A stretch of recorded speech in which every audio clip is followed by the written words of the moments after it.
I will invite the chairperson for the session, Professor Gamal Shaban, Professor Hassan Khalid, Professor Mervet, Professor Naama, Professor Rania Samir, Professor Samir Rafla, Professor Tamer Fahmi, and Professor Wagdi Galal. And the session is SVT session, a case-based approach. And our first speaker is Professor Mustafa Abmenam from Ain Shams University.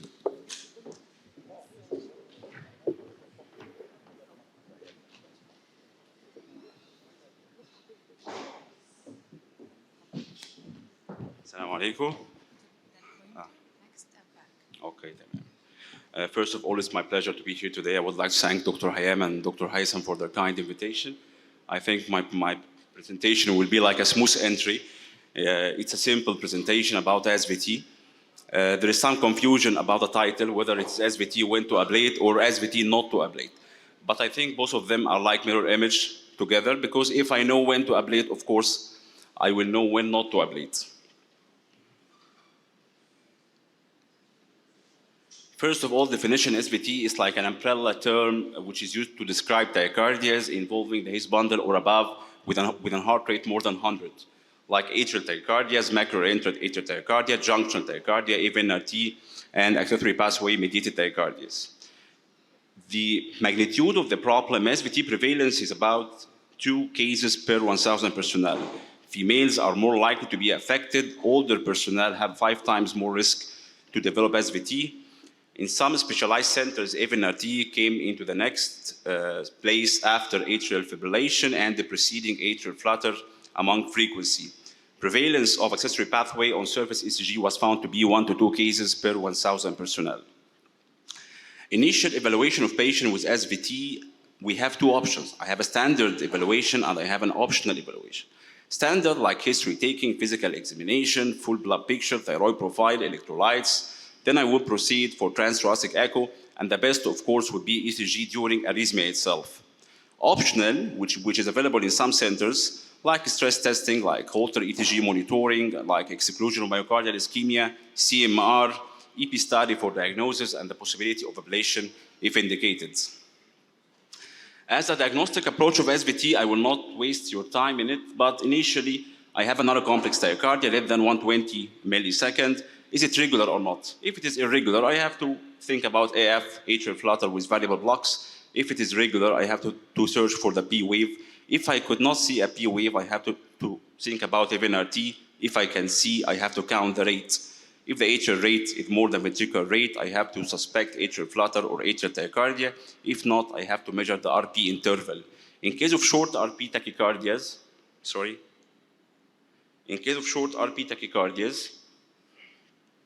okay, I would think about AVNRT, especially for short RP less than 70 millisecond. Otherwise, I have to think about AVRT. And for long RP tachycardias, I have to think about atrial tachycardia, PGRT, or atypical AVNRT. I think this is the most important slide in my whole presentation. It's a very simple explanation of what I mean.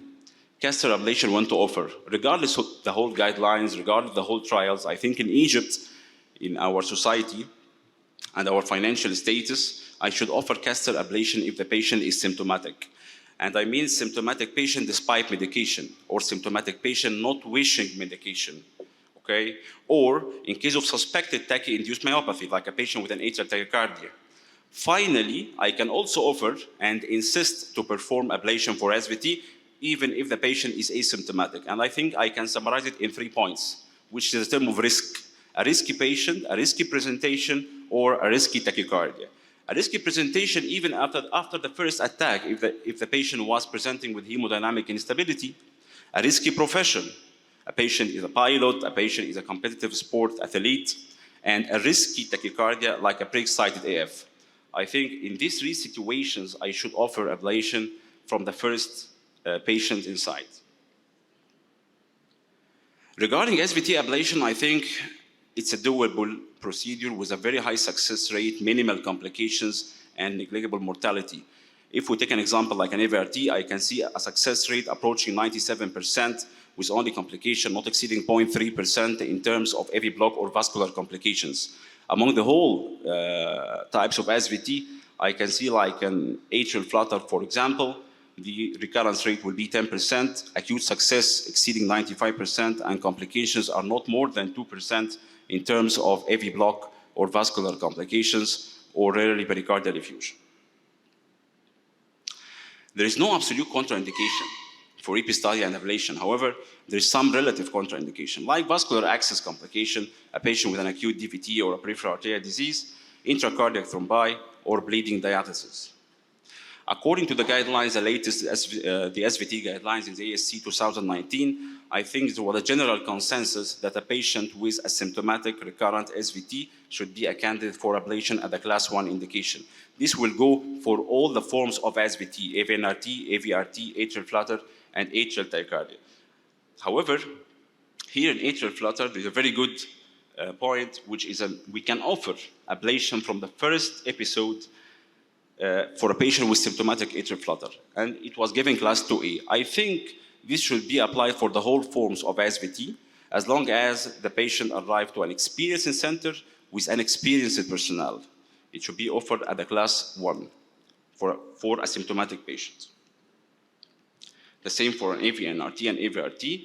Then I will switch to some issue, which is asymptomatic pre-excitation. The majority of patients with asymptomatic WBW will go through life without any complaints. However, 1 in every 5 may experience arrhythmia. Of course, AVRT will be more common, pre-excite AF will be less common. However, sudden cardiac death is the most feared complication from this issue due to rapid conduction over an history pathway, with a mortality approaching 2.4 per 1,000 persons per year. Not every patient with WBW I should ablate. However, I should identify his own risk. The high risk criteria during EP study for a patient with a WBW will be younger age, inducibility of AVRT during EP study, multiple accessory pathways, anti-grade ERP less than 250 milliseconds, or during AF, the shortest RR interval less than 250 milliseconds. And contrary to the low risk criteria, however, there is some debate about whether there is low risk criteria or not. But at a general agreement, low risk criteria in non-invasive testing for a WBW will be normalization of the PR interval with loss of delta wave during exercise testing, or intermittent loss of pre-excitation during Holter ECG monitoring. However, this is a weak point. It's not a good tool to assess, because 20% of patients with intermittent pre-excitation actually had an ARP less than 250 milliseconds. A simple algorithm from the ASC guidelines about asymptomatic pre-excitation, and the cornerstone here will be the patient risk, whether he's a high-risk occupation or he's a competitive athlete. Of course, I should offer EP study for risk stratification at the class 1 indication, to be followed by ablation if the patient show a high-risk feature. Even لو حتى العيان ما عندوش high-risk feature، أقدر أعمل ablation at the class 2B أو أعمل follow-up at the class 2A. طيب لو البيشنت اكشولي مش نون هاي ريسك، البيشنت مواطن عادي، دكتور او مهندس، sedentary لايف ستايل، البيشنت ده EP study is also a class 2A indication. يعني انا برضه ممكن ينتهي الموضوع في العيان اللي هو النون هاي ريسك ان انا اعمل له EP study وان انا اعمل له كمان ابليشن لو لقيت عنده هاي ريسك فيتشر. النون انفيزيف تيستنج سواء بستريس اس جي او سواء بهولتر هي كلاس 2B انديكيشن لسه عليها ديبيت. بعض السبيشال سيناريوز في الاس في تي ابليشن زي البريجنسي، ودي من ضمن المشاكل اللي احنا بنقابلها. يعني الانسنس بتاعها 24 cases per 100,000 pregnancies. طبعا better to postpone ablation لحد السكند trimester لحد ما اعدي الفيتوجينيسيس وعشان ادي فرصه لفيتال ثايرويد تبقى ماتيور. وطبعا ال 3 دي مابينج هيبقى احسن اوبشن. احنا ممكن نعملها قبل كده لو كانت التايكارديا بورلي توليريتد. طبعا حاجه ثانيه البيدياتريكس. طبعا الابليشن في البيدياتريكس محتاج يونيك اكسبيرينس، مش اي حد يقدر يعمل ابليشن في البيدياتريكس لان ما فيش ديديكيتد ايكويبمنت. السمولست ابليشن كاثيتر افيلبل هي نون اريجيتد 5 فرنش. بيتر طبعا تو بي افويدد في اول سنتين او في وزن اقل من 15 كيلو. اكتر مشاكلها هو الليت ليجن انلارجمنت او الانفيجن اوف نورمال مايوكارديوم بعد كده بالفايبرس تيشو. طيب اهم بوينت عندنا في مصر هو الموضوع كوست افكتيف. هل الكاستر ابليشن ان انا هاوفر فور every symptomatic patient is it cost effective؟ والله a cost effective Markov model was conducted comparing catheter ablation versus metoprolol بالنسبه للبيشنتس اللي عندهم symptomatic SVT، وكانت طبعا catheter ablation is very cost effective method بس في العيانين recurrent symptomatic SVT. نفس الكلام ده انطبق على الاتريال فلاتر، واي ثينك ان هو هيبقى فيري كوست افكتيف في الاتريال فلاتر ديو تو ريكارنت هوسبيتاليزيشن في البيشنتس اللي بيجوا لنا بسيمتوماتيك اتريال فلاتر. اخر حاجه هي الشيرد ديسيجن ميكنج. مش معنى ان احنا بنعمل سبورت للاي بي ستادي والكاتر ابليشن لان هي اتس اور بروفيشن، لازم ادي للبيشنت فرصه في اختيار القرار. الكلام ده ينطبق على البيشنت النون هاي ريسك. I should fight, I should push for catheter ablation if I can see risk. But if the patient had a non-high risk tachycardia, example, a patient with just a frequent paroxysm of SVT lasting for 30 minutes, should I offer him ablation? Should I push him for ablation or not? It is a shared decision making. I should advise the patient. I should give him a relaxed atmosphere to take his own decision based on his physical, psychological situation, and I should advise him to give me any question about any risk, about any benefits, and it's my own responsibility as a treating physician to allow him to take a good decision. Finally, my take-home message: SVT ablation is a low-risk and highly successful procedure. Patient counseling is mandatory before SVT ablation, especially in non-high-risk presentation. The concept of patient referral to specialized physician and specialized center should be encouraged, especially in Egypt, especially in non-tertiary centers. Thank you.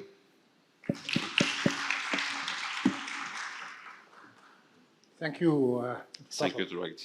As usual, very elegant. Merci, Dr. أنا بس الكومنت بتاعي على البيشنت مع intermittent pre-excitation. الانترميتنت pre-excitation مش all the time benign. ودول الجروب اللي المفروض تعمل لهم ستادي عشان تشوف الانتي جريد فراكتور بيريد قد ايه. لان ترم intermittent pre-excitation عاده if we do any ECG you found a beat pre-excited في الغالب. انما في جروب تاني اسمه latent pre-excitation، وده احنا كيما كروس يمكن عارفين قصه. كان عيانه جايه من بنها وكان بيجي لها ايوه كان بيجي لها في اف فريكونت في اف الاي سي جي بيرفكت نورمال. حطيناها على التيبل بدات ترجع فيجل ستيميوليشن، بدا يظهر البري اكسايتيشن والفي اف. فمش اول ذا تايم الانترميتنت بري اكسايتيشن از سيف. وفي ما نسميه لما يبقى في كارنت اتاك في يونج ايج يو هاف تو ستادي عشان مع فيجل ستيميوليشن او باي دراجز الكتريكال تيستنج ممكن تو مانيفست البري اكسايتيشن. وات ذا تايم كان عندها اللي فاكره ان كان عندها one of the difficult بري اكسايتيشن. انت عارفين الديفيكالتي كان ايه؟ يا اما فار بري اكسايتيشن، يا اما ديب بري اكسايتيشن، يا اما مالتيبل بري اكسايتيشن. انا فاكر ان دي كانت من الانتيريور بارت اللي هي بالشوك مابنج كده تقدر تكاتش الشورت اي في والفي اي. فيعني الانترميتنت مهم الواحد يبقى. اوكي شكرا.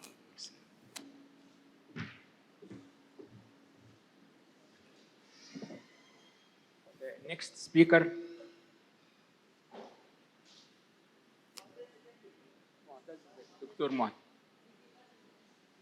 دكتور معتز بايونير في الالكتروفيسيولوجي في معهد القلب في اسكندريه،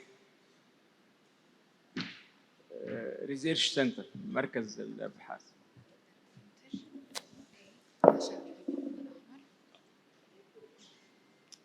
للاسف ملهاش حركه خالص. اوكي انا بحب الاونلاين بوينتر، احاول اجيبه انا.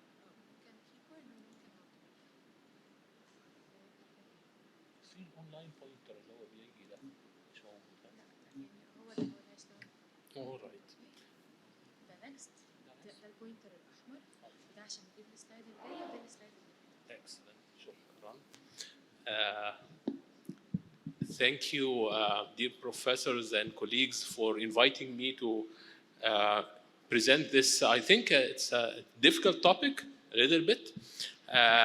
It's not for the basic electrophysiologist. It's about 3D mapping in cases with supraventricular tachycardias.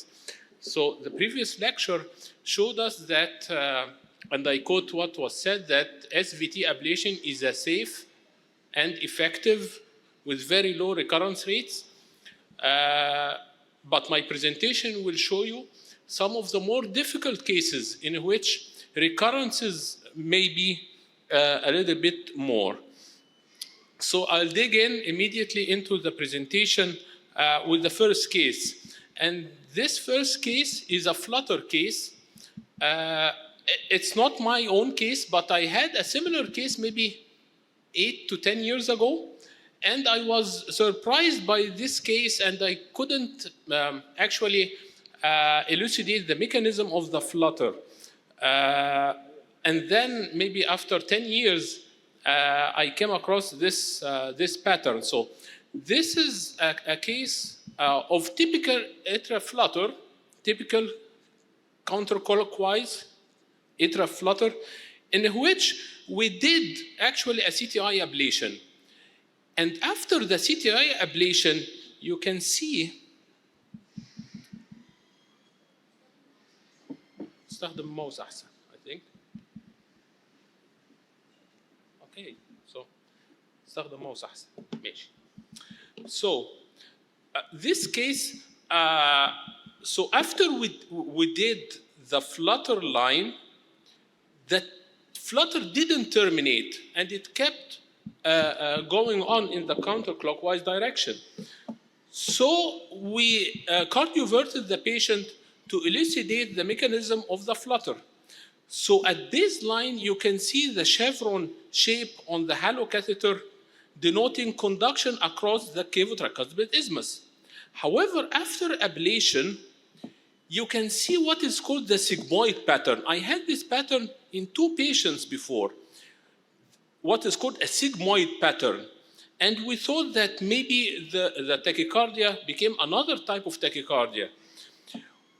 What happens here is that during CS proximal pacing, instead of the impulse going through the endocardial layer and activating in a chevron shape, what happens is that there is a deep epicardial muscle bundle through which the propagation occurs, and then it breaks out from the epicardium to the endocardium, distal and lateral to the conduction line of block that we have created. And then it propagates in a focal manner, what seems to be a focal manner, orthodromically and then antidromically, and continue the cycle, thus creating that sigmoid pattern.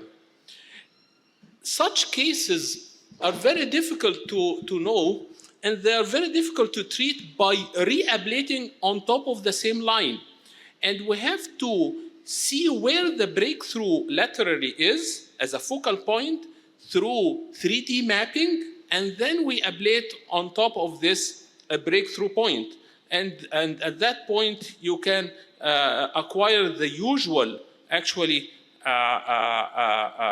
pattern of conduction block across the isthmus.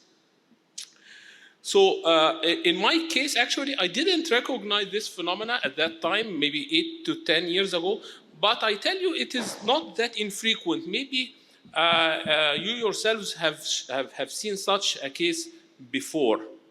So this is a more recent publication on the same concept of an epicardial endocardial breakthrough in a patient with multiple failures of intractable common atrial flutter.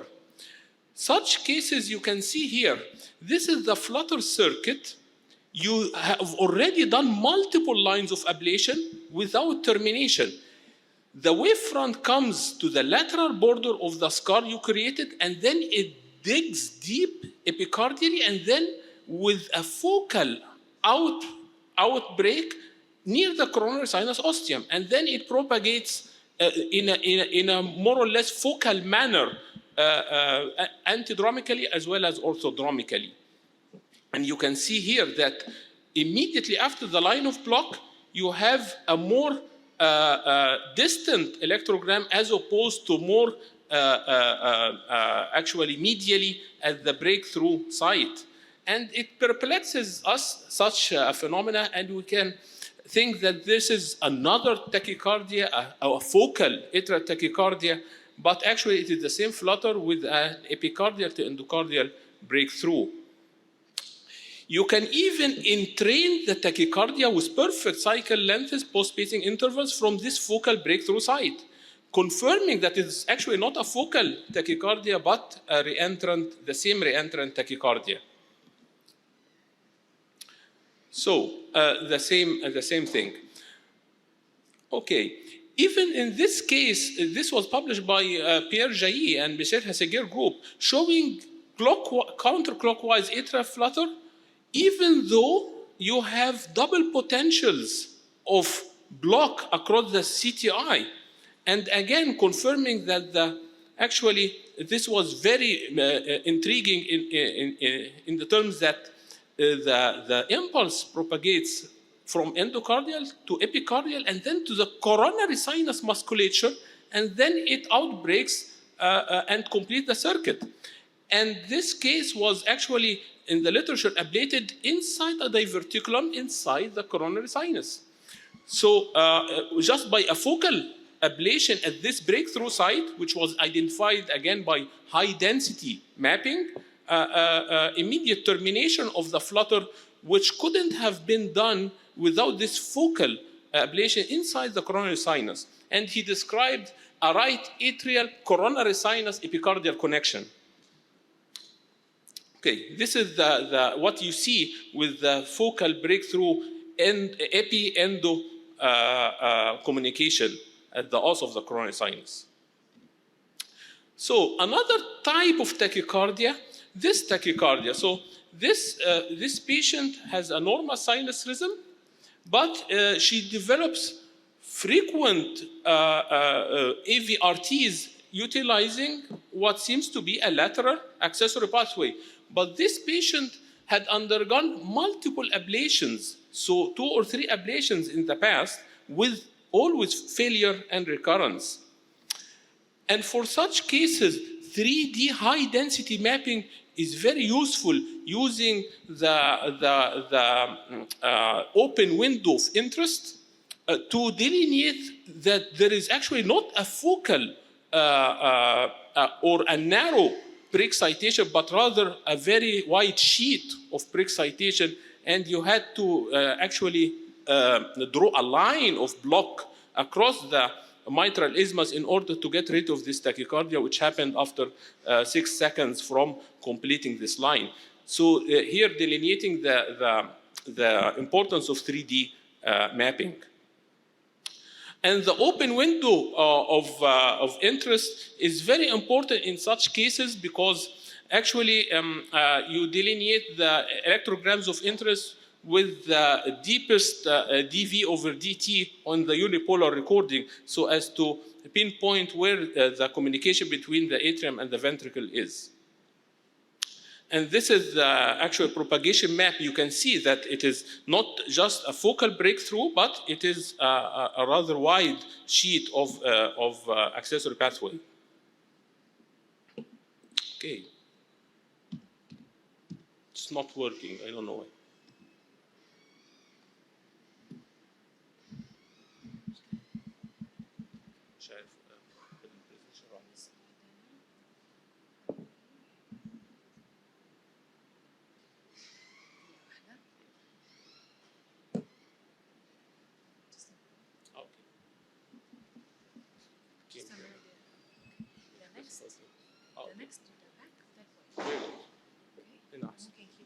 Okay. So next case is a patient with more or less a subtle pre-excitation. You can see a shortish PR interval, not very much of a delta wave, but this case has Epstein anomaly. And it presented with this wide QRS tachycardia. And whenever you have a more or less subtle pre-excitation in an Epstein patient with a left bundle branch block pattern of wide complex tachycardia, our minds automatically go to a Mayheim atriofascicular tachycardia. So it was indeed a Mayheim tachycardia, but we couldn't find a Mayheim potential at the annulus. And such cases, you can ablate the insertion of the Meheim fiber apically, like here. But you cannot do this without the utilization of a high density mapping system with the HD grid, for example, as in this case. And indeed, you can see here the Meheim potential distally inside the right ventricular apex. And ablation at that point eliminated the Meheim fiber. Fifth case, again, this is a parahesian accessory pathway, very dangerous position in which ablation can actually go to a complete heart block. This patient was ablated 3 times before, conventionally, but always with recurrence of the tachycardia and the preexcitation. And here, high density mapping is very important. Why? To delineate where the His bundle is, the AV node is, and then see where it is safe actually to ablate. And because this patient was ablated from the right atrial side multiple times, so they opted to go to the left coronary cusp, yes, the non-coronary cusp, right? Okay, yeah, and then deliver ablation lesions here, guided also by the electroanatomical map, with actually restoration of normal conduction, but with the right bundle branch block, which can occur because of the multiple failed ablations before. So they ablated the right bundle in the previous sessions, but fortunately enough, no severe conduction defect. So I think I'll just skip to the consensus, the summary of this presentation. So in 2019, the HRS, together with the Asia Pacific HRS, concluded that it's a class 1 indication to use 3D mapping in SVTs in, for example, pregnant patients, pediatric patients, and also with midline accessory pathways like mid-septal and anteroseptal pathways. And also it should be a consideration, also a class 2A consideration, to apply thank you, to apply also 3D mapping in patients who are deemed having high failure rates, like, for example, right-sided accessory pathways, unstable catheter position, or difficult positions to actually to ablate. And I thank you very much for your attention. Thank you.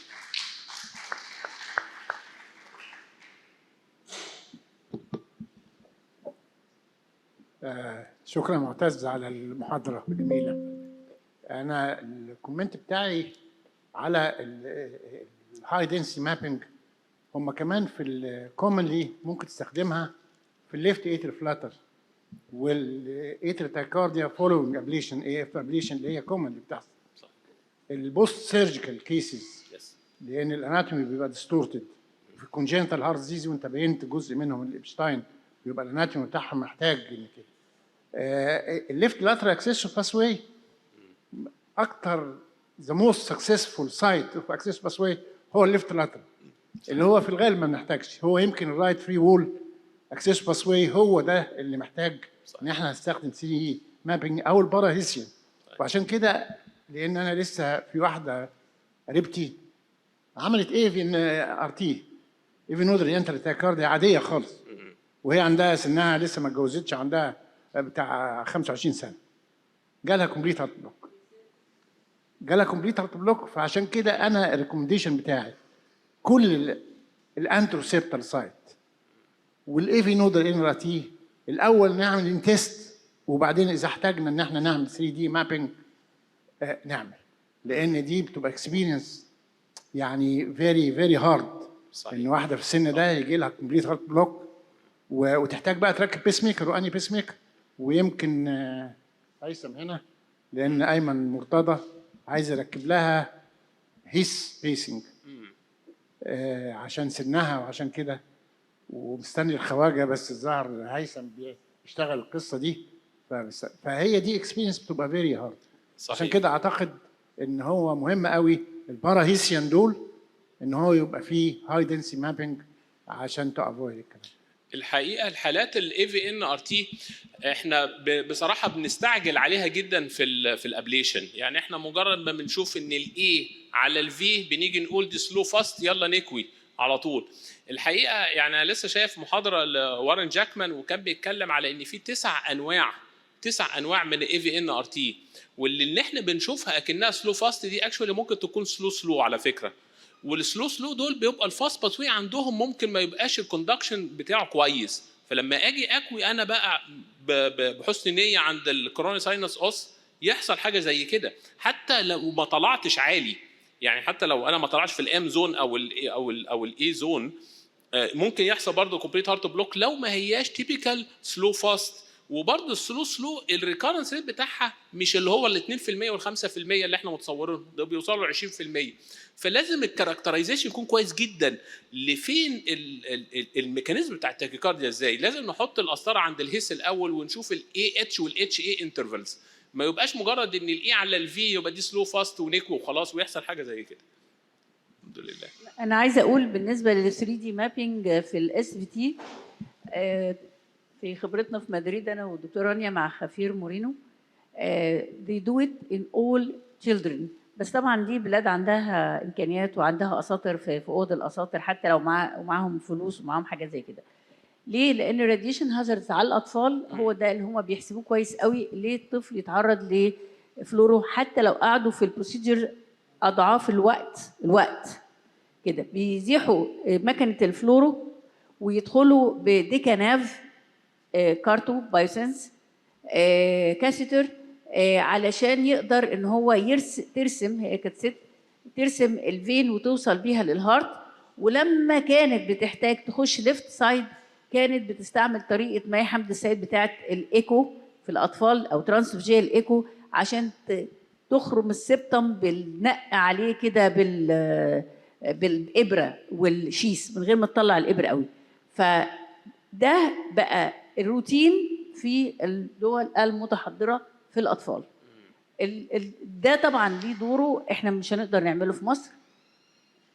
لكن بالنسبه للباراهيزيان اكسسو باسوي، لان ساعات كده بيبقى في عندنا يعني ايه عدد متكرر من الحالات ورا بعض ما تعرفش ليه. فاحنا we have our own technique which preserves the AV conduction اللي هو go high from the left subclavian. And when you go from the left subclavian, map the area thoroughly, map during tachycardia, map during V pacing, and then ablate during sinus rhythm or atrial or CS pacing for stability of the catheter, for to see. ولازم يبقى اللي بيدوس على الابليتور مش الفني، لازم يكون واحد من التيم ويكون اشطر واحد في التيم مش الفني، عشان يشيل رجله على طول، عشان هو هيشوف اول ما يحصل جانكشنال ريتم يشيل رجله. وبنبتدي بوات مثلا لو طفل يبقى 25، لو كبير يبقى 30، وجرادولي اول ما تشوف ذا فيرست جانكشنال بيت ستوب ابليتي. فطبعا الامكانيات غير متوفره، فبالتالي احنا يعني بنحاول ان احنا نستخدم، بقول ان انا بستخدم العقول البشريه بدلا من التكنولوجيا. human brains better than IT. هو طبعا في البيدياتريكس بالذات دكتوره ميرفت حضرتك بتتكلمي على ايفن التشيلدرن الصغيرين، الانتروسيبتال ده كتير قوي بيبقى قريب قوي من النون كوروناري كاسب، وبيبقى مور سيف عن ان انا اكوي في مكان الرايت اتريوم ده وفيه هيس بوتنشال وهكذا.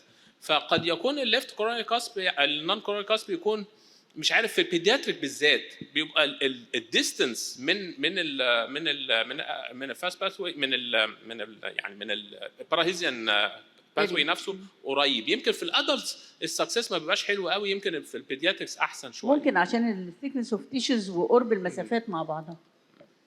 عندي بس سؤال وكومنت على الحاله الاولانيه اللي انت قدمتها يا دكتور معتز، اللي هي بتاعه التيبيكال اتريال فلاتر او الكاونتر كلوك وايز اتريال فلاتر فيها epicardial breakthrough. And I've never seen this before, and I had my share in ablating counterclockwise flutter. الdiagnosis بتاعها difficult جدا. How do you ablate it? يعني how do you localize and make sure that you have an epicardial breakthrough? يعني أحيانا ممكن لما يكون counter clockwise وتعمل كذا line وانت you don't reach termination and bidirectional block, you revise your diagnosis. هل دي فعلا counter clockwise or another type of atrial flutter؟ او لو عندك prominent، عادة بيبقى فيه prominent substachian pouch, very prominent pouchy، وبتحتاج انك to change your maneuvering of the catheter علشان تعمل contact كويس في ال substachian. بس how this case بالنسبة لي very interesting. هقول Where do you لحضرتك ablate it and how do you انا suspect it انا or شفت predict it؟ حالتين زمان وما كوتهمش الحقيقه، يعني ما كوش معايا، عملت لاينز وكده. هي قصه ايه؟ الحالات دي بتيجي ازاي؟ بتيجي بالتيبيكال كاونتر كلوك وايز فلاتر عادي، ونلاقي ان هي كودوكرينيال وكرينيو كودال على اللاترال وول، كل حاجه عاديه خالص. بعد ما بنعمل اللاين بنلاقي حاجتين يحصلوا. السيجمويد شيب بيحصل حاجه اسمها، بدل ما هي كانت شيفرون شيب ديورنج البيسنج بقى، ما هو الحالات ديت انت عملنا اللاين ولسه ستيل، وعملنا لاين تاني ولسه ستيل، الحالتين دول فبنديسي العيان ونعمل كوراي ساينس بيسنج عشان تتاكد من البايركشنال بلوك. عشان المفروض ما يبقاش نتأكد. فيه شيفرون، يبقى المفروض يبقى فيه descendant pattern or ascendant ladder بنشوف pattern. بقى منظر السيجمويد ده بتاع البريك ثرو. فدي حاجه. الحاجه الثانيه ري اندكشن اوف ذا تاكيكارديا، بعد كده بنلاقي ذا سيم سايكل لينث هي فصعب قوي نقول لا والله دي شيفتد فروم ذيس تاكيكارديا تو انذر وان. او ممكن تشك انها تبقى incomplete isthmus block، ممكن بس لو هي نفس السايكل لينث مش هتبقى incomplete. صح كده. بنلاقي سايكل لينث ذا سيم، وبنلاقي ان في الاكتيفيشن بيروح عند اللاترال، يعني لاترال تو ذا كوندكشن بلوك بيروح وما بيكملش، ونلاقي حته تانية عند كورون ساينس اوس عاده هي اللي بقت قريبه، والميديال خالص بقى متاخر. فدي هي اللي بتشكك الموضوع ده. الحقيقه الهيستولوجي في الحالات دهيت وضحت ان الفلور اوف ذا رايت اتريوم ممكن يبقى فيه حاجه اسمها ابيكارديال باندلز، وبتبقى سيباريتد عن الاندوكارديوم بفات، فمهما كويت it doesn't reach transmurality، وبيبقى يعني ابيكارديال بريك ثرو من بره. تكويها في ازاي؟ عند البريك ثرو بيبقى لازم هاي دنسيتي مابينج بقى، ولازم يبقى عندنا التصور والشك فيها ان انا يعني ما اجيش، يعني انا حالتين دول فيلد معايا ما اي ديد. انما لما الاقي البريك ثرو عند كورون ساينس اوستيوم بالهاي دنسيتي مابينج ب اتش دي جريد او بنتري، بيستخدم ويشوفها ويعمل يعني هاي ديفينيشن ماب، يلاقي الحته دي بتبقى فوكال عند البريك ثرو ده، بتتكون بالشكل ده، اذروايز ما تتكونش. السلام عليكم ورحمة الله وبركاته. Thanks السلام. for this elegant talk. Just an observational thing about the parahesian accessory pathway. I cannot stress your point that you need a 3D mapping for ablating 3D pathway that's near the AV node. Just an observation that in the 12 lead ECG, if you look at the V1, if you have an initial phase of R wave, not a deepest wave, that means you're off the septum. This is pathway, it's very safe to be ablated. Exactly. But if you find like a QS complex without R wave, that means the accessory pathway exactly in the AV node. So once you see initial R wave in B1, I think you have some room for safety to ablate those accessory pathways. Yes, exactly. I agree with you. لما نلاقي ار ويف صغيره في 1 بنطمن من 3 حاجات. الحاجه الاولانيه اني لما اجيب اللو فيو هلاقي ان الابليشن كاثيتر اللي بتجيب الايرلس في بتبقى to the left of the his potential، ما بتبقاش فوقيها على طول ولا to its right، بتبقى to its left. وكمان المكان ده بيبقى هو اللي تحت النون كورونري كاسب على طول، فبرضه فرص انها تتجاب من النون كورونري كاسب تبقى اعلى كمان من الترو باراهيزيان. Exactly, I agree. So if you allow me 2 comments. First, I'm adult electrophysiologist, so I don't do pediatrics. And I think we all should stick to that. If you are adult, pediatric is totally different population and should be done by a specialized pediatric electrophysiologist. This is the first comment. Second comment, I think for parahesian, I think cryoablation is more forgiving. You cryomap. If it's successful, then you go with the cryoablation. But try to avoid RF if you can, especially in a very young patient, and especially if the distance between the accessory pathway and the conduction system is very close. And I think it's mandatory to use 3D mapping in such cases. Yes, I agree, of course.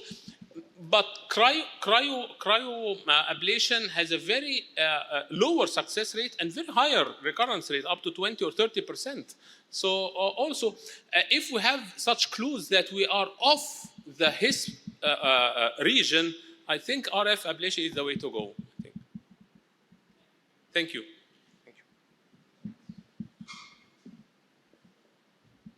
ثانك يو دكتور معتز، شكرا جزيلا.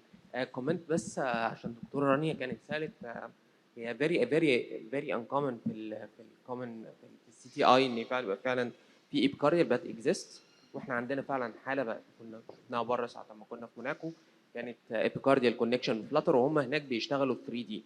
بس اعتقد سؤال حضرتك حوالين اذا كان في ورك اراوند بالكونفنشنال، اذا حصلت حاجه زي كده نعملها.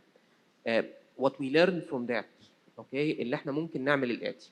اول حاجه تشيك بالابليشن كاثيتر ان فعلا you have ablated all the line, you don't have signals, because most of the causes of failure to terminate the cardiac urinary lesion بيبقى incomplete lesion، سواء gaps سواء depth بالباور.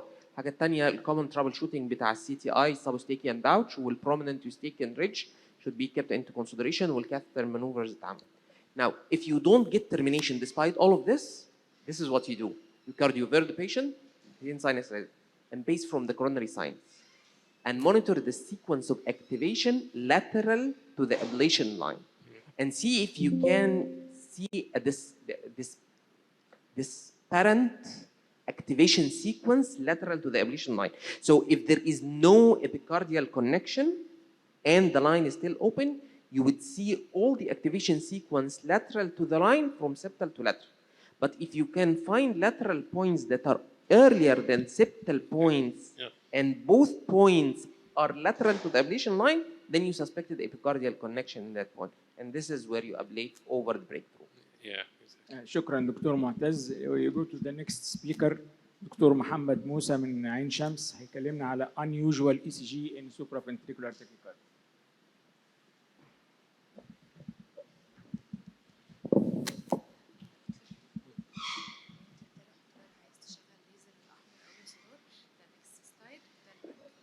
محمد موسى هو أحد مدرسين القلب المتخصصين في الكتروفيسيولوجي، وهو دلوقتي سيرتيفايد بالإهرا سيرتيفيكيشن، ودي حاجة إحنا بنناشد الشباب كلهم إن هم يحصلوا عليها. و the first graduate معايا من ال EP diploma electrophysiology diploma of عين شمس which is 1 year after having your MD. ودي تعتبر الشهادة الثانية المتخصصة في علوم كهروفيسيولوجية القلب في جمهورية مصر العربية.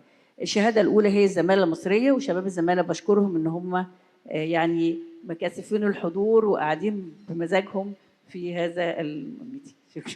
ما تضحكوش. السلام عليكم، بسم الله الرحمن الرحيم. نتكلم النهارده شويه هي actually it was better to be an interactive session, but I will show some unusual ECGs in SVT. Let's start with the most talented one, is the Holter. Holter interpretation needs to see when the tachycardia begins, how it ends. You have to get any PVCs, PECs that interrupt the tachycardia and how the tachycardia interact with it. As we see in this strip. Okay.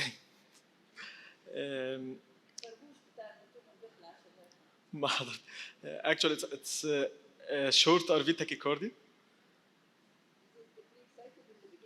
That's it.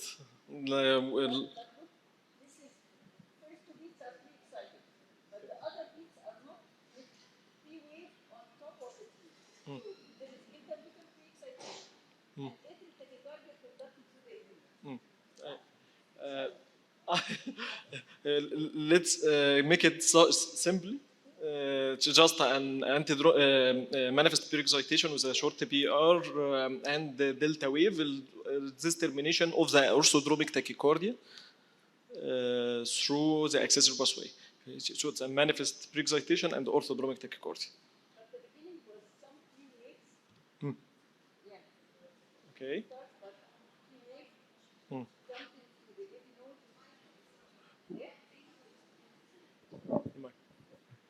It started by two pre-excited beats, yes, and then there is a premature atrial beat on top of the T. Okay. صح؟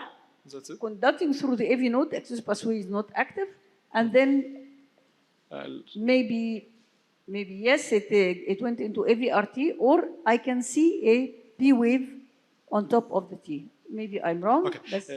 Let's But common is common. If Oh. this is accessory pathway, so this is AVRT. What about V1? This P wave actually on top of the T wave, but it can be short RP tachycardia, but longer than 100 milliseconds. And so it's going with the orthodromic tachycardia. Common is common. Accessory pathway, AVRT. And this is the diagrammatic view for the common sites of the accessory pathway around the tricuspid annulus and the mitral annulus. Some rare types of accessory pathway. The usual one is the Kent bundle.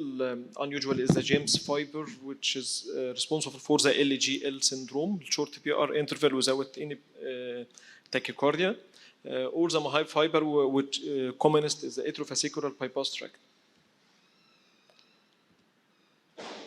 Let's start with the second case, a 7-year-old boy with palpitations. أنا اللي هحل معاك. اوكي اتفضل. احنا الاثنين دفعة واحدة. شرف لي. دفعة الدبلوم. Okay, this is 12 lead surface ECG, and the striking lead is V1. And as I can see, there is a negative P wave in V1. So it looks like atrial tachycardia. That's it.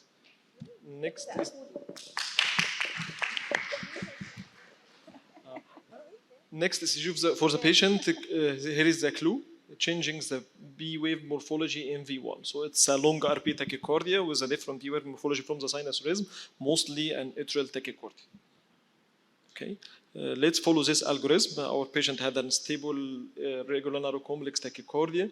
RB waves are detectable. Yes, it's detectable. We can start the vagal maneuver or adenosine. Ventricular rate is slow. Yes, so the B waves are detectable and the ventricular rate is slow. What about the B wave morphology? It's an abnormal B wave morphology. It's going with the atrial tachycardia.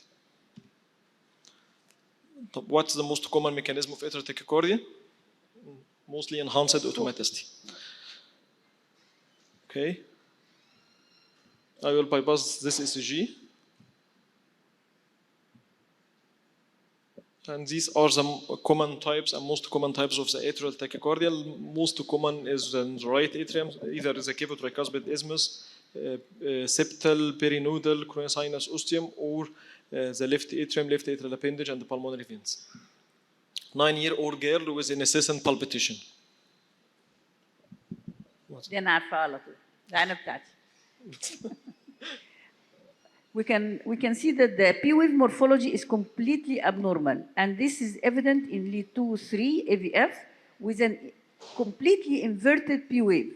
And then we look at V1, a positive P wave. This is typical of coronary sinus origin of focal atrial tachycardia.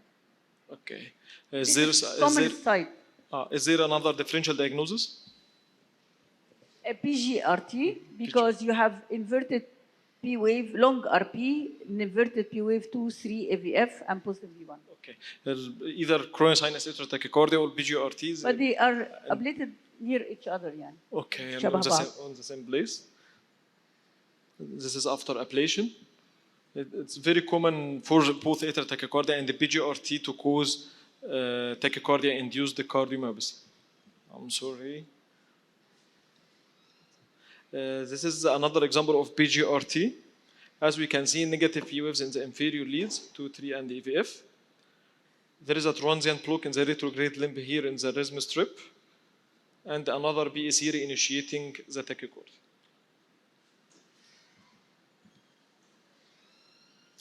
This is from literature. What is the mechanism of this tachycardia? It's a long RP tachycardia, different P wave morphology. It started with an atrial extra stimulation and it terminated with an atrial extra stimulation with a V without an. You are delivering an extra stimulus, صح؟ Yes. أنت اللي حاططها. One extra stimulus is starting the tachycardia, and another extra stimulus terminating the tachycardia. It's suggesting of which mechanism? enhanced automaticity or triggered activity or reentrant. Re-entry. Reentrant. It's reentrant. Atrial tachycardia is very rare to be reentrant tachycardia, but in this case they ablated the atrial tachycardia with the earliest atrial activation preceding the P wave. But was it the stimulus capturing? Oh, Yeah, it was capturing. Yeah. You have to. Some events can stop on their own while you are delivering extra stimulus, and you have to make sure that what I'm doing is effective. It's not by chance, يعني. Okay. A 13-year-old female with attacks of palpitation had this ECG. حد من الزمالة بقى. رفاعي. أنا غلطت عادي يعني مفيش حاجة. إيه دي؟ أيوه. ها صوت عالي.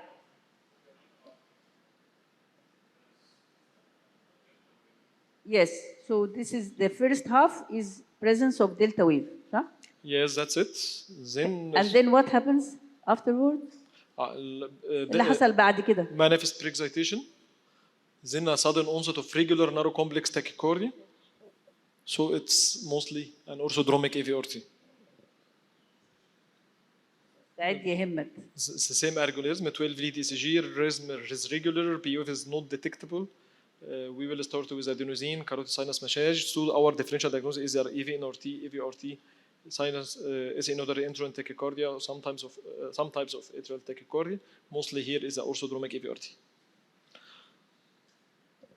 حد من الزمالة همت ممكن تقولي انت شايفه ايه؟ همت same patient. همت يا سالي قومي اقفي. ممكن ميكروفون للشباب؟ لا مش سامعينك. نبيل الدلال.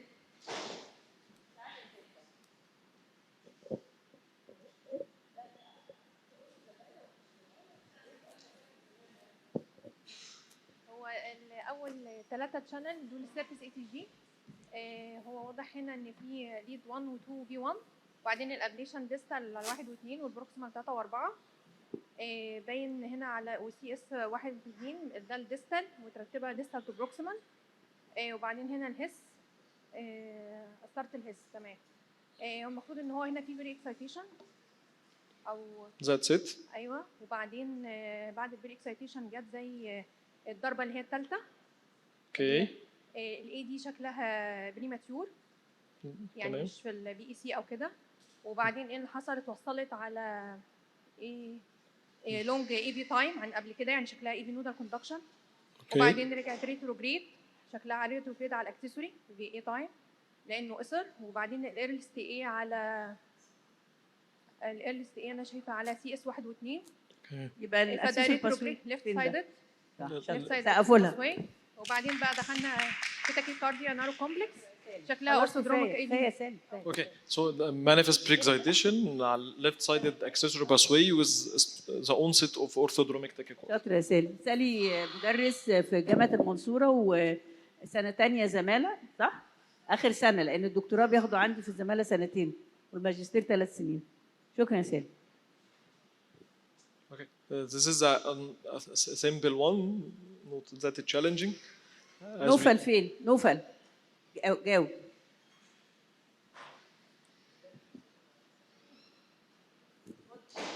في ميكروفون معاهم في القاعة يا دكتور ميفت خلاص.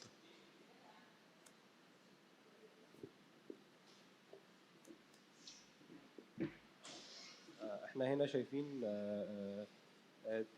atrial flutter 3 to 1 conduction البي ويف في V1 بوزيتيف وفي الانفيريور ليز نيجاتيف. غالبا هنا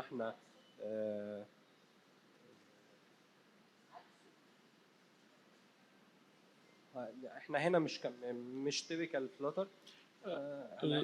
It's negative in 2, 3 and AVF, so it's going from down counterclockwise and positive in V1. It's a typical atrial flutter. It's a typical flutter with variable block. Okay. This is a diagrammatic view for the counterclockwise typical atrial flutter, and this is the slow zone of the cavotricuspid isthmus, which is the target of ablation.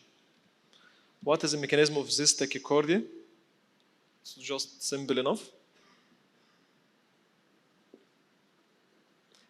As we can see, it's a regular narrow complex tachycardia. فين V1؟ No. شاور على V1. Okay. فين V1؟ This is the V1. Okay. في pseudo R؟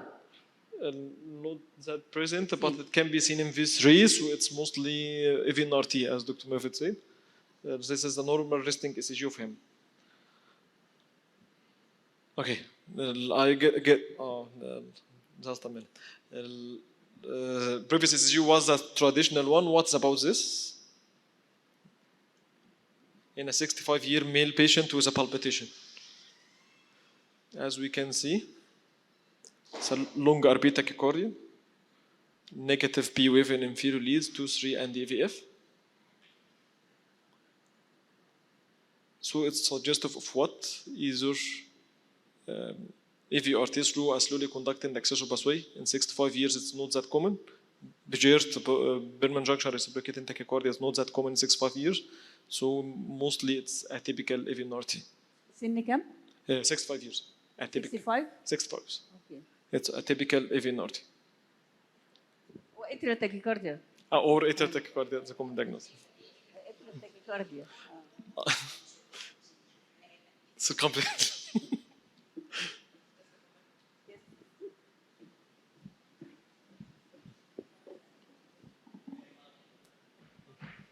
I think if I see this, I will not say this is atypical. I will say I don't know.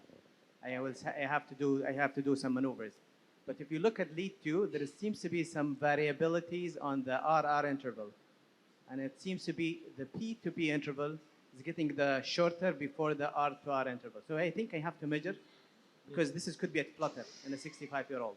Okay. So when I see this 12 lead ECG, I have to do maneuvers just to make sure that the AV know the way from the picture, just to see what is the underlying rhythm. So I will not just send the patient this for ablation without doing more maneuver, because this could be a flutter. Okay. I'm with you. I'm getting it from the up to date. It's okay. It's already diagnosed atypical EVNRT. What I'm saying, the characteristic morphology of the P wave in the inferior leads 2 and 3 and AVF negative usually gives rise to the origin of the or the direction of the activation from below upwards. So a coronary sinus atrial tachycardia, atypical EVNRT, and all of them are ablated from the coronary sinus ostium. It's almost the same. The people that writing up to date, they are not always electrophysiologists. Okay. If you look at the V6, always remember T wave. It is it's like your brother or your friend that doesn't change his shape. If you have some changes in the T wave, that something is going on and out of the T wave. So most likely the B wave is hitting it. So if you look at the V6, V5, I will say, if I bet, I will say this is a flutter more than the atypical EVNRT. Okay. So it's 4 differential diagnosis.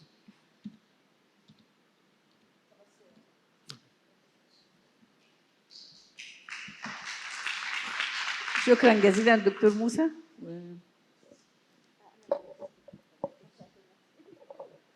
سبيكر الأستاذة الدكتورة رانيا. عين شمس غنية عن التعريف. difficult accessory pathway. لا البوينتر ده انا مش عايزين هشتغل بالماوس. انا كرهته المره اللي فاتت وخلاني ديستراكتد. لا ما بيشتغلش خالص. هي فين البرزنتيشن؟ Hello everybody. My talk today is going to be ablation of difficult accessory pathways, and it's a case-based talk.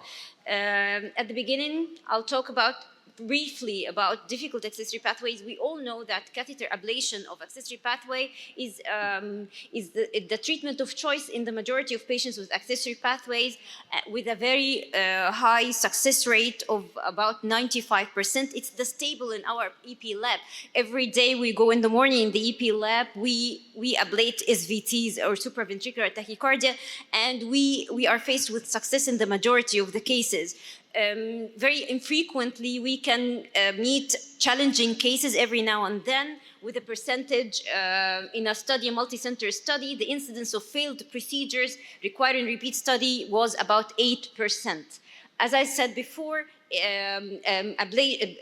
challenging cases are very infrequent. It can be it can lead to a prolonged procedure or a failure of procedure or even recurrence of accessory pathway after initial success. And factors that can contribute to a failed or a difficult or challenging accessory pathway ablation, some of the factors are related to the accessory pathway, the anatomical or electrophysiological properties بتاعت accessory pathway. في some factors are related للprocedure نفسها, including mapping and ablation technique.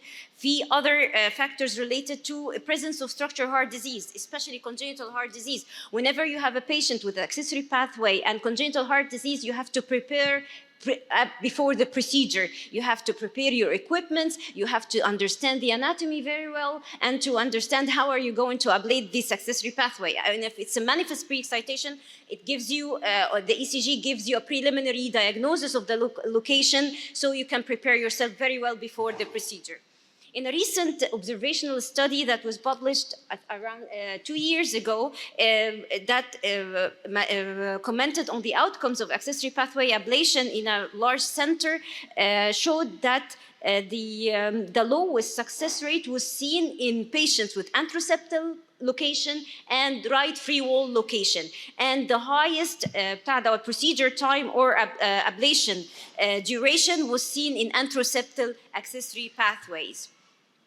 The factors related to the accessory pathway زي ما أنا قلت بتبقى related للanatomical position of the accessory pathway أو electrophysiological properties. The challenge in accessory pathway, whenever you see a deep myocardial or epicardial accessory pathway, or there is an epicardial the accessory pathway is partially located in the epicardial surface, so you have to be equipped with certain equipments. لازم تبقى في your arsenals لازم يبقى معاك irrigated tip catheter. Sometimes you need the long sheath for stability. Sometimes in some cases whenever there is an epicardial fibers of the accessory pathway أحيانا بتخش من جوه coronary sinus, you have to ablate it, especially if it's a left-sided accessory pathway or post-receptal position. Sometimes in some cases you have to ablate from either side of the atria, from the right atrium or the left atrium, and then you finish your ablation from within the coronary sinus. Also, multiple accessory pathway pose as a challenge in accessory pathway ablations. Their incidence is low, is 5%, and is common in patients with congenital anomalies like Epstein anomaly. The most important thing إنك to recognize them first. The presence of multiple accessory pathways, the diagnosis of them أحيانا بيبقى deceiving, recognition بتاعهم بيبقى أحيانا deceiving, and you have to differentiate between multiple accessory pathways and accessory pathway with large or multiple atrial or ventricular insertions.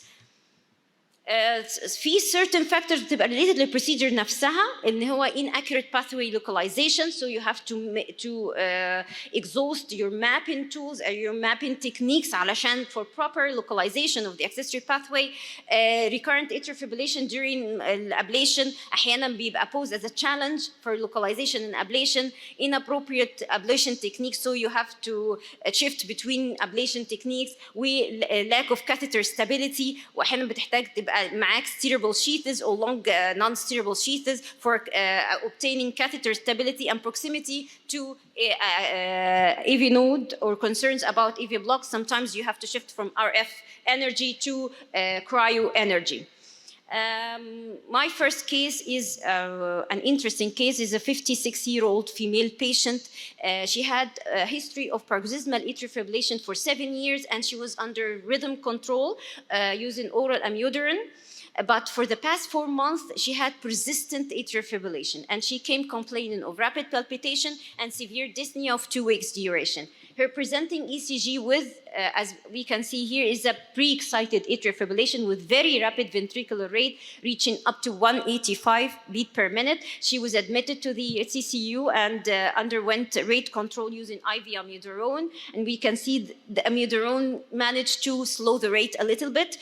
She was planned for echo and TE for preparing for cardioversion. Her echo was normal apart from calcific mitral annulus. Her TE showed left atrial thrombus. So cardioversion is out of the question. So we, of course, we planned her for EP, as we can see here. And this is pre-excited atrial fibrillation through a left-sided accessory pathway, most probably a left lateral accessory pathway. So we went in during the EP procedure. We introduced our coronary sinus catheter. Of course, it was not very, a decapolar catheter in the coronary sinus. It was not very helpful in localizing the accessory pathway on the mitral annulus, because we cannot differentiate the ventricle from the atrium. We have a chaotic atrial signal on the coronary sinus, and we can see here the His catheter has a His potential, and of course, the septal activation, the right septal activation, is quite late within the QRS. So we were faced in, we have to ablate this patient during atrial fibrillation. We cannot cardioverter, we cannot use any pacing maneuvers or programmed electrical stimulation. So you went in through the retrograde approach with our ablation catheter along the mitral annulus, and we tried to map for the ventricular insertion site of this accessory pathway, and we could localize it at the left posterolateral region, and we went for the ventricular insertion site, and we could get a good electrogram. V2 delta is about 35 millisecond, and we started ablating. And as we can see here that there was complete disappearance, slowing of the heart rate, and complete disappearance of pre-excitation, normalization of the ECG here. And during the waiting period, the accessory pathway returned again.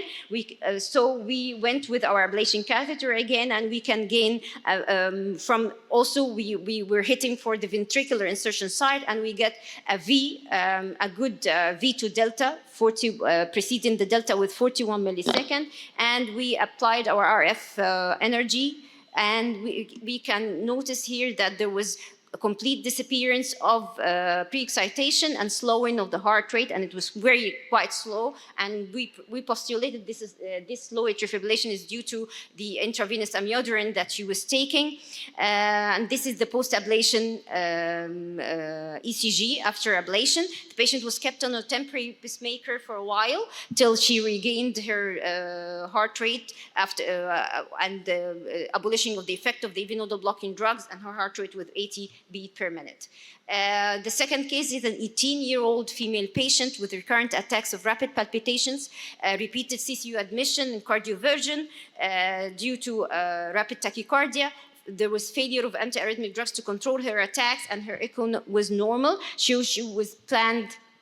That was her resting ECG, shows manifest pre-excitation, and showing a right posteroceptal accessory pathway, as we can see from this resting ECG. This is ECG of her documented tachycardia, showing pre-excited atrial fibrillation with very rapid ventricular rates. So this was a high-risk patient.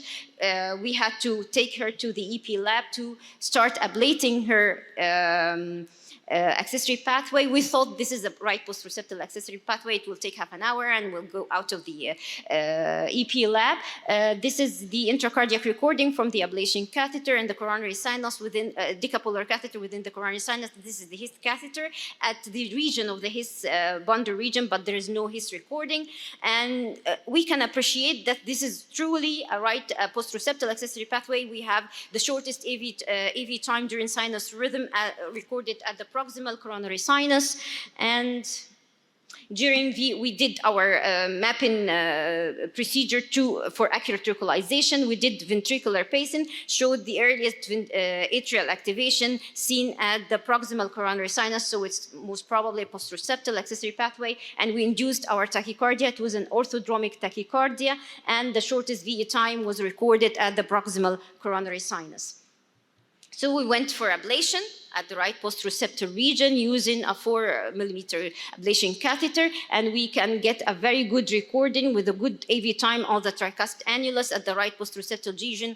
But the accessory, despite the very good intracardiac electrogram, we couldn't ablate this accessory pathway. So we went from within the coronary sinus at the region of the earliest activation, but no response. We went from the left side retrogradely into the left posteroceptal region to ablate. When the patient went into the tachycardia, we got very nice VA time, very short VA time, and there is no not affection of the accessory pathway whatsoever. So the final thing we had to do is to go and inject into the coronary sinus. And this is an injection of the coronary sinus in LAO view. We can appreciate that the patient has a very prominent subostechium pouch. And if we look carefully, we can see the middle cardiac vein is coming out with a separate ostium from the subostechium pouch. And when we ablated within the coronary sinus, we were ablating up there near the coronary sinus. We were away from the subostechium pouch. So guided by this angio, we went in with an irrigated tip catheter into this pouch and closer to the middle cardiac vein ostium. And we can get this nice electrogram. We can get a ventricular electrogram that preceded the delta wave significantly with around 25 milliseconds. And if we notice that at the beginning of the ventricular electrogram, we can see a sharp, high frequency potential. Most probably it's an accessory pathway potential. And once we applied our RF energy, there was complete disappearance of the pre-excitation with widening of the AV time and normalization of the ECG and complete disappearance of the accessory pathway. So we gained success finally, and during ventricular pacing, there was no retrograde conduction on the AV node. And it's very important. This accessory pathway is called coronary sinus accessory pathway. It's an accessory, it's an epicardial accessory pathway, and it's caused by connection between the coronary sinus myocardial coat and the ventricle. And usually it has to be ablated from within the coronary sinus or within an anomaly within the coronary sinus. The non-recognition of the location of this accessory within the coronary sinus can end up with failure of ablation. We have to recognize it. Usually there are some predictors on the ECG that can predict the coronary sinus accessory pathway, like negative delta and lead 2 in sinus rhythm, a steep positive delta in AVR during maximum pre-excitation, and deep SMV6 in also maximum pre-excitation. I have only 2 cases. Do we have time for 2 cases? Or can I go with the 4th case?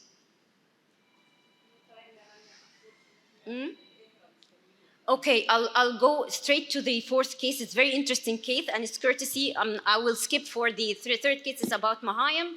The case 4 is courtesy from Dr. Lamia. It's a 47-year-old male patient who suffered from recurrent excessive palpitation for 14 years. He underwent EP ablation for his tachycardia twice using irrigated tip catheter and subclavian vein approach, and it failed. So his resting ECG shows manifest pre-excitation. It looks like it's a right anterior, right-sided accessory pathway, and this is his ECG during tachycardia, showing orthodromic tachycardia. I think Dr. Lamia planned to go with, for the 3rd procedure, using 3D mapping system because of the 2 failed procedures before, and she went with a decapolar catheter or duodecapolar catheter around the tricuspid annulus since it's a right-sided accessory pathway. And we can see here that, and this is the duodecapolar catheter around the tricuspid annulus, showing a very short AV time at the lateral annulus, and this is the HIS catheter showing normal AV time. And this is during during tachycardia, we can notice that the shortest VE time at the lateral annulus or near the lateral tricuspid annulus. And when they did the activation map during sinus rhythm they could localize the accessory pathway at the right anterolateral region of the tricuspid annulus. So she decided to go in from the left subclavian vein through with a long sheath and irrigated tip catheter at the location of the earliest activation, and she could get a very nice recording. She's situated on the anterolateral part of the tricuspid annulus with a very nice recording, and when they applied RF ablation, we can see there was complete disappearance of pre-excitation and ablation of the accessory pathway with a very wide AV time on the duodecapolar catheter, and during V-pacing there was VA dissociation, and this is the ECG of the patient after ablation. So finally, some accessory pathway pose a big challenge during their ablation, and the procedure might turn into a nightmare. The recent advances in EP field with different equipments and different methods of applying energy for ablation can help ablating these accessory pathway. So the electrophysiologist should recognize the problem early and tailor his approach accordingly to end up with successful ablation. Thank you.